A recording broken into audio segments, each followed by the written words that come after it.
Hello dear students, welcome to Lakshya academy. आज हम पढ़ने वाले हैं फंडामेंटल ऑफ कंप्यूटर।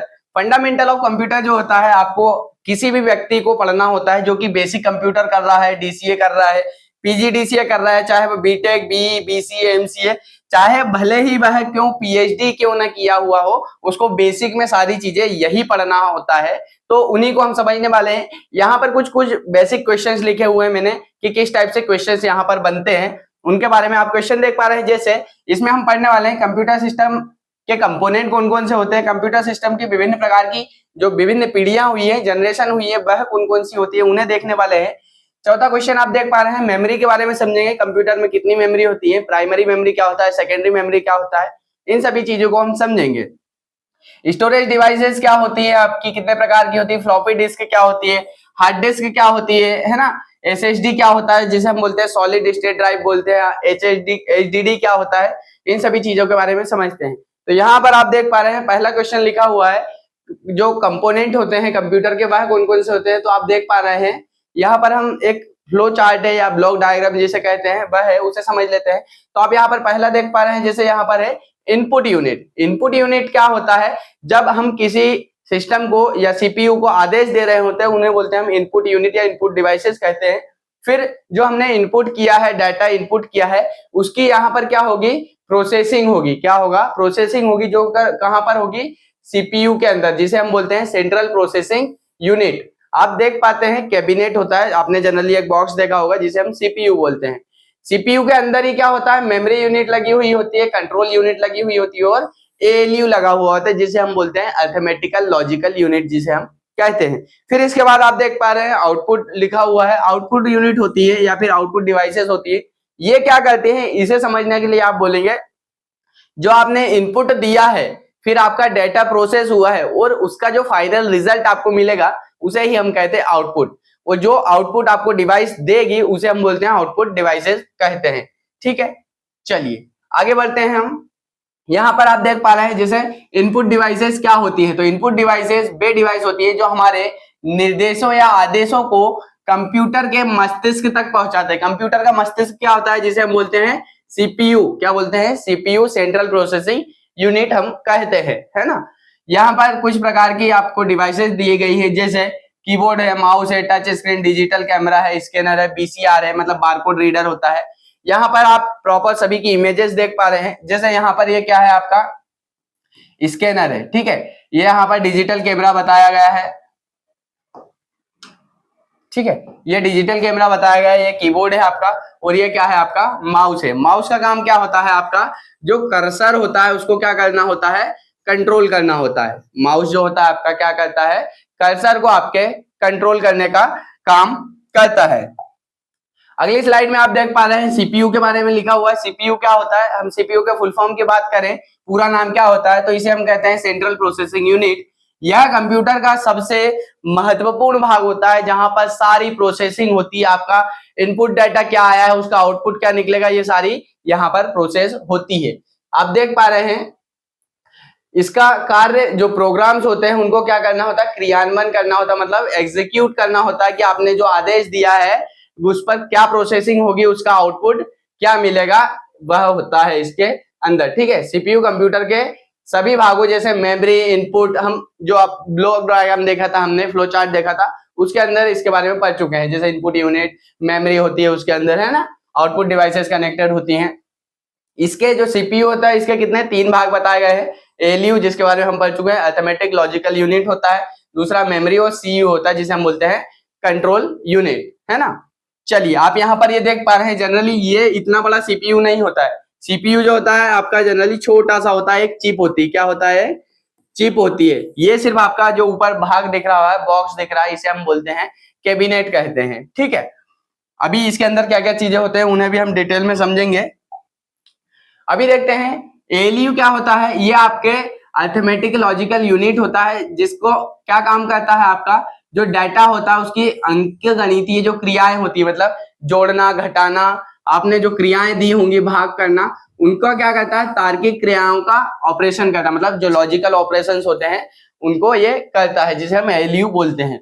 फिर आता है मेमोरी यूनिट। मेमोरी यूनिट क्या करती है, इनपुट डिवाइस के द्वारा प्राप्त निर्देशों को कंप्यूटर में क्या करते हैं, संग्रहण करते हैं, मतलब स्टोर करने का कार्य करते हैं, है ना। चलिए इसके बाद मेमोरी, मुख्य मेमोरी होती है आंतरिक मेमोरी, या फिर जिसे हम कहते हैं प्राइमरी मेमोरी भी कह सकते हैं। इसके बाद आता है सीयू, जिसे हमने बोला कंट्रोल यूनिट, या सीपीयू भी जिसे हम कहते हैं मेन भाग होता है। इनपुट जो आप डेटा दे रहे हैं उसे प्रोसेस करके आउटपुट में आपको रिजल्ट देगा, ठीक है। आगे बढ़ते हैं, यहाँ पर आप देख पा रहे हैं आउटपुट डिवाइसेस, जैसे मैंने आपको बताया था कि जो फाइनल रिजल्ट होगा आपका, आपकी जो भी प्रोसेसिंग होगी, जो भी आपने इनपुट दिया है उसका क्या होगा, फाइनल रिजल्ट जो आपको मिलेगा वह क्या होगा, आपके आउटपुट डिवाइसेस के माध्यम से मिलेगा आपको, है ना। तो यहाँ पर कुछ डिवाइसेस दी गई हैं, जैसे यहाँ पर मॉनिटर है, प्रिंटर है, प्लॉटर है, प्रोजेक्टर है और साउंड स्पीकर है। ये जो आप देख पा रहे हैं इसे हम क्या कहते हैं, मॉनिटर कहते हैं। ये है आपका प्रोजेक्टर, ये आप यहाँ पर देख पा रहे हैं ये स्पीकर है। ये है प्लॉटर, है प्लॉटर मतलब जो प्रिंटर का बड़ा रूप होता है, फ्लैक्स वगैरह प्रिंटिंग करने के लिए हम यूज करते हैं। ये है हमारा प्रिंटर या स्कैनर, इसे हम कहते हैं। ये जो प्रिंटर होते हैं वो जरूरी नहीं है स्कैनर के साथ हो, कुछ स्कैनर के साथ भी हो सकते हैं, कुछ विदाउट स्कैनर भी हो सकते हैं, जो सिर्फ प्रिंट करने का काम करेंगे। चलिए आगे की ओर बढ़ते हैं। हमारा यहाँ पर हम देख पा रहे हैं अगला क्वेश्चन, आप देख पा रहे हैं कि क्या है, यहाँ पर कंप्यूटर सिस्टम की विभिन्न पीढ़ियां, जनरेशन के बारे में बताया गया। पीढ़ियां से समझ रहे हैं आप, जैसे अभी मैं हूं, मेरे पिताजी, मेरे दादाजी, दादाजी के पिताजी मतलब परदादा, इस टाइप से जो होते हैं हमारे, हम जनरेशन बोलते हैं या पीढ़ियां बोलते हैं। इसी तरह से कंप्यूटर की पीढ़ियां होती हैं। तो सर्वप्रथम हम कहें कि 1946 में प्रथम एक कंप्यूटर या इलेक्ट्रॉनिक डिवाइस बनाया गया, जो कि किसके माध्यम से बनाया गया था, आपका वैक्यूम ट्यूब के माध्यम से बनाया गया था। पहले कंप्यूटर की बात करें हम कि पहला कंप्यूटर कौन सा होता है, तो पहला कंप्यूटर आपका बनाया गया था ENIAC बनाया गया था। क्या बनाया गया था, ENIAC बनाया गया था। टोटल कंप्यूटर की अगर हम जनरेशन की बात करें तो 5 जनरेशन है जो अभी वर्तमान में चल रही है, आप जिसके बारे में सुनते हैं। AI आर्टिफिशियल इंटेलिजेंस वाला या माइक्रो कंट्रोलर्स वाले जो हमारे कंप्यूटर्स होते हैं, वह कौन से 5th जनरेशन के अंतर्गत आते हैं। आप यहाँ देख पा रहे हैं 1st generation, 2nd generation, 3rd, 4th और 5th जनरेशन। यहाँ पर देख पा रहे हैं 1st जनरेशन का कंप्यूटर, आप देख पा रहे हैं कि एक बहुत बड़े कमरे के आकार का जो कंप्यूटर होता था वह बनाया गया था, ठीक है। फिर उसके बाद 2nd जनरेशन का कंप्यूटर कुछ इस तरह से दिखता था। 3rd जनरेशन का कंप्यूटर आप ये देख पा रहे हैं, जैसे आपने मूवी देखी होगी कोई मिल गया, जिसमें जादू को बुलाते हैं, है ना, उस टाइप का ये कंप्यूटर है जो कि 3rd जनरेशन का कंप्यूटर है। आप देख पा रहे हैं 4th जनरेशन के कंप्यूटर कुछ इस तरह से दिखते थे, और 5th जनरेशन के कंप्यूटर जो आजकल आप उपयोग में ले रहे हैं वो 5th जनरेशन के कंप्यूटर होते हैं। इसके बाद आगे बढ़ते हैं हम, यहाँ पर देख पा रहे हैं अलग अलग इमेजेस में, जैसे यहाँ पर दिखाया गया है कि कौन सी जनरेशन में कौन सा मुख्य कंपोनेंट उपयोग किया गया था। तो 1st जनरेशन की अगर हम बात करें तो वैक्यूम ट्यूब का यूज किया गया था 1st जनरेशन में। वैक्यूम ट्यूब क्या होता है, कांच का बना हुआ एक पात्र होता है जिसके अंदर अलग अलग हमारे एलिमेंट लगे हुए होते हैं, ठीक है। जो एलिमेंट लगे हुए होते हैं आपके, है ना, ये यहाँ पर हीटिंग बहुत ज्यादा होती है, इसलिए इनको जब हम प्रचालित कर रहे होते, चला रहे होते थे, तो हमें ज्यादा से ज्यादा वहां पर AC लगाने की आवश्यकता होती थी, क्योंकि हीट बहुत ज्यादा होता है। ठंडा करने के लिए एयर कंडीशनर का उपयोग करते थे। दूसरा 2nd जनरेशन की बात करें तो 2nd जनरेशन में आपके ट्रांजिस्टर्स का उपयोग किया गया। 3rd जनरेशन में आपके उपयोग किया गया इंटीग्रेटेड सर्किट का, जिसे हम IC बोलते हैं। क्या कहते हैं, IC कहते हैं। 4th जनरेशन में आपका उपयोग किया गया कौन सा, माइक्रो प्रोसेसर। इसे मुख्य रूप से हम कहते हैं CPU। आप देख पा रहे हैं ना, आपको मैंने पहले बताया था एक बॉक्स होता है कैबिनेट जिसको बोलते हैं, उसके अंदर सिर्फ एक छोटी सी चिप होती है जो कि इस तरह से दिखती है, यही है आपका CPU। आप इतना बड़ा भाग देखते हैं, कैबिनेट या बॉक्स देखते हैं, पूरा वो CPU नहीं होता, उसके अंदर बहुत सारी कंपोनेंट या डिवाइसेस लगी हुई होती है। अगला 5th जनरेशन का कंप्यूटर जो है आपका क्वांटम कंप्यूटर होता है। जैसे जैसे जनरेशन बढ़ती गई, कंप्यूटर का आकार छोटा हो गया, कंपोनेंट के आकार छोटे होते गए, पर उनकी क्षमताएं बढ़ती गई, है ना। चलिए आगे बढ़ते हैं हम। प्रथम पीढ़ी के कंप्यूटर की अगर बात करें कि क्या क्या हुआ था उसमें, तो 1946 में एकर्ट और मुचली ने एक कंप्यूटर बनाया जिसका नाम था ENIAC। एकल और मुचली कौन है, ये 2 साइंटिस्ट है, कौन है, ठीक है, ये क्या है, 2 साइंटिस्ट है, इन्होंने बनाया ENIAC। ENIAC का फुल फॉर्म क्या होता है, electronic numerical integrator and computer, ठीक है। इसका निर्माण किया, इसमें मुख्य रूप से हम बात करें तो वैक्यूम ट्यूब का उपयोग किया गया था, है ना। इसके बाद अगले जो कंप्यूटर्स बने इसके, जिनके नाम पर बनाए गए, 8sec कंप्यूटर था। तो 8sec का फुल फॉर्म क्या होता है, electronic delay storage automatic calculator. फिर उसके बाद अगला कंप्यूटर बना जिसे हम बोलते हैं यूनिवेक। यूनिवेक का फुल फॉर्म क्या होता है? Universal automatic computer. ठीक है, इसके बाद आगे बढ़ते हैं। इसके जो लक्षण होते हैं, क्या क्या विशेषता होती है वह समझते हैं। तो इसमें जो संग्रहण के लिए हमने स्टोरेज डिवाइस का उपयोग करते हैं। किसका? स्टोरेज डिवाइस का उपयोग किया जाता था। तो स्टोरेज डिवाइस कौन सी होती थी? आजकल हम पेन ड्राइव वगैरह का उपयोग कर रहे हैं, पर वहां पर फर्स्ट जनरेशन के जो कंप्यूटर थे उसमें किसका उपयोग किया गया था? मैग्नेटिक ड्रम का उपयोग किया गया था। जैसे मैंने आपको बताया, बहुत सारे एसी का प्रयोग करना पड़ता था, एयर कंडीशनर का, क्योंकि जो वैक्यूम ट्यूब होता था बहुत ज्यादा हीट होता था, इसलिए हम वहां पर उसको ठंडा करने के लिए, कूलिंग करने के लिए किसका उपयोग करते थे? एयर कंडीशनर का उपयोग करना पड़ता था। इसमें हम बात करें कि कौन सी भाषाओं का, प्रोग्रामिंग भाषाओं का उपयोग किया जाता था, तो इसमें आप मशीनी तथा असेंबली भाषा का उपयोग करते थे। सेकेंड जनरेशन की बात करें, कंप्यूटर की द्वितीय पीढ़ी की बात करें, तो ये आपकी देख पाएंगे आप 1956 से लेकर 1964 के बीच ये इनका विकास हुआ। ठीक है, इनमें कंप्यूटर की जो प्रथम पीढ़ी के बाद जो होते हैं, 1956 में कंप्यूटर की द्वितीय पीढ़ी की शुरुआत हुई। इन कंप्यूटर में वैक्यूम ट्यूब के स्थान पर हमने किसका उपयोग किया? ट्रांजिस्टर का उपयोग किया। आप पूछेंगे, क्वेश्चन बनेगा सेकेंड जनरेशन के जो कंप्यूटर होते हैं उनमें किसका उपयोग किया गया था? तो उसमें मुख्य रूप से उपयोग किया गया था आपका ट्रांजिस्टर का। विलियम शाक्ले ने ट्रांजिस्टर का आविष्कार किया था सन का 1947 में। ठीक है, चलिए आगे बढ़ते हैं। द्वितीय पीढ़ी के कंप्यूटर के निम्नलिखित मुख्य लक्षण थे कौन कौन से? जैसे हमने फर्स्ट जनरेशन में बात की, तो सेकंड जनरेशन में क्या था? अपेक्षाकृत छोटे और ऊर्जा की कम खपत करने वाले। जैसे मैंने आपको बताया था कि जो कंप्यूटर्स हैं उनका आकार छोटा होता गया, वह क्षमताएं वृद्धि होती गई, क्षमताओं में वृद्धि होती गई। फिर प्रथम पीढ़ी की अपेक्षा खर्चीले कम थे, क्योंकि अगर कोई डिवाइस होता है बहुत ज्यादा बड़ा बनाया जाएगा या फिर तो उसमें क्या होगा? पैसे खर्च ज्यादा होंगे, और कोई डिवाइस छोटा होगा तो उसका आकार भी छोटा होगा और उसमें खर्च भी कम से कम आएगा। कोबोल एवं फोर्ट्रेन जैसी उच्च स्तरीय प्रोग्रामिंग भाषाओं का विकास हुआ, बहुत सारी नई नई भाषाओं का विकास हुआ, है ना। अभी हम आपने सुना होगा जावा, C++, ओरेकल, अलग अलग प्रकार की लैंग्वेजेस का इसमें हम उपयोग करते हैं। संग्रहण डिवाइस, प्रिंटर, ऑपरेटिंग सिस्टम आदि का प्रयोग सेकेंड जनरेशन के कंप्यूटर में किया जाने लगा था। ठीक है, तृतीय पीढ़ी के कंप्यूटर की बात करें, थर्ड जनरेशन के कंप्यूटर, तो सन की अगर बात करें कब से कब तक उपयोग किए गए, कब बनाए गए, कब से कब तक चली थर्ड पीढ़ी, तो ये 1965 से लेकर 1971 के जो कंप्यूटर इस बीच बनाए गए, इस दशक में बनाए गए, वह कंप्यूटर क्या थे? आपके थर्ड पीढ़ी के कंप्यूटर थे। कंप्यूटर की जो पीढ़ियों की शुरुआत, तृतीय पीढ़ी की शुरुआत की अगर बात करें तो हमने जैसे बोला 1964 में हुई थी। इस पीढ़ी ने कंप्यूटर को आईसी का रूप प्रदान किया, आईसी का उपयोग किया गया। आईसी मतलब जैसे हमने बोला इंटीग्रेटेड सर्किट। ठीक है, आविष्कार, इसके आविष्कार की बात करें तो टेक्सास इंस्ट्रूमेंट्स कंपनी द्वारा किया गया था।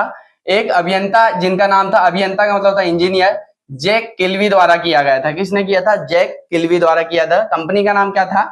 Texas instrument company.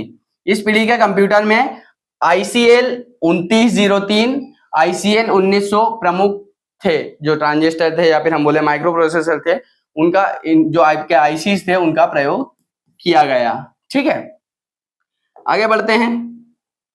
तृतीय पीढ़ी के कंप्यूटर की बात करें हम कि क्या क्या इसकी विशेषता थी, तो एकीकृत सर्किट जिसे हम बोलते हैं इंटीग्रेटेड सर्किट होता है। एक इंटीग्रेटेड सर्किट में लाखों करोड़ों सर्किट्स बने हुए थे एक छोटी सी चिप के अंदर। ठीक है, प्रथम पीढ़ी एवं द्वितीय पीढ़ी की अपेक्षा इनका आकार एवं वजन जो होगा बहुत कम होता गया। उसके बाद अधिक विश्वसनीय हो गए ये, मतलब ज्यादा काम अच्छे से करने लगे हैं, है ना, ज्यादा इसकी क्षमताएं बढ़ गई हैं। इसके बाद होता है पोर्टेबल एवं आसान रखरखाव। पोर्टेबल से तात्पर्य है आप इसको एक जगह से दूसरी जगह आसानी से ले जा सकते हैं, ला सकते हो और इस पर काम कर सकते हैं।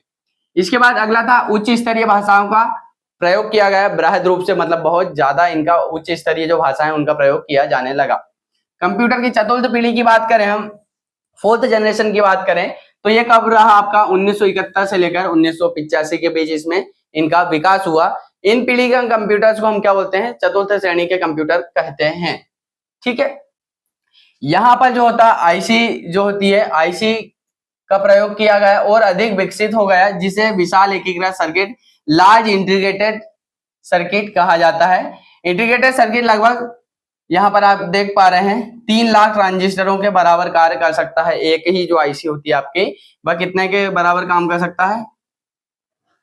3 लाख जो आपके ट्रांजिस्टर्स होते हैं उनके बराबर काम कर सकता है। इस आविष्कार से पूरी सेंट्रल प्रोसेसिंग यूनिट जो होती है हमारी बहुत छोटी हो गई, जिससे हमने बोला, क्या बोला? चिप बोला। ठीक है, जिसे ही हमने क्या बोला? चिप बोला, या फिर माइक्रो प्रोसेसर कहा जाने लगा। माइक्रो का मतलब होता है बहुत छोटा, सूक्ष्म जिसे हम कहते हैं। ठीक है, या फिर इससे निर्मित जो कंप्यूटर होते हैं उन्हें हम क्या कहने लगे? माइक्रो कंप्यूटर कहने लगे। इसके बाद चतुर्थ श्रेणी के जो कंप्यूटर थे या पीढ़ी के कंप्यूटर थे, उनके लक्षण क्या क्या थे? तो अति विशाल स्तरीय एकीकरण, वेरी लार्ज स्केल इंटीग्रेशन तकनीक का उपयोग किया जाने लगा। आकार में अद्भुत कमी आई, मतलब आकार जो होता है बहुत छोटा होता गया। साधारण आदमी की क्रय क्षमता के अंदर आने लगा, मतलब आम आदमी भी इसे खरीद सकता था और उपयोग में ला सकता है ना, क्योंकि ये बहुत कॉम्पैक्ट हो गए और साइज इसका बहुत छोटा हो गया और इनकी कीमत भी क्या हो गई? सस्ते हो गई। इसके बाद अधिक प्रभावशाली, विश्वसनीय और अद्भुत गतिमान, मतलब स्पीड भी इनकी बहुत ज्यादा हो गई और प्रभावशाली और अच्छे से काम करने वाले ये बन गए, है ना। अधिक मेमोरी क्षमता, इनकी जो स्टोरेज क्षमता होती है वह क्या होने लगी? याददाश्त जिसे हम कहते हैं वह ज्यादा होने लगी, मतलब इसमें ज्यादा से ज्यादा डाटा हम स्टोर करके रख सकते हैं।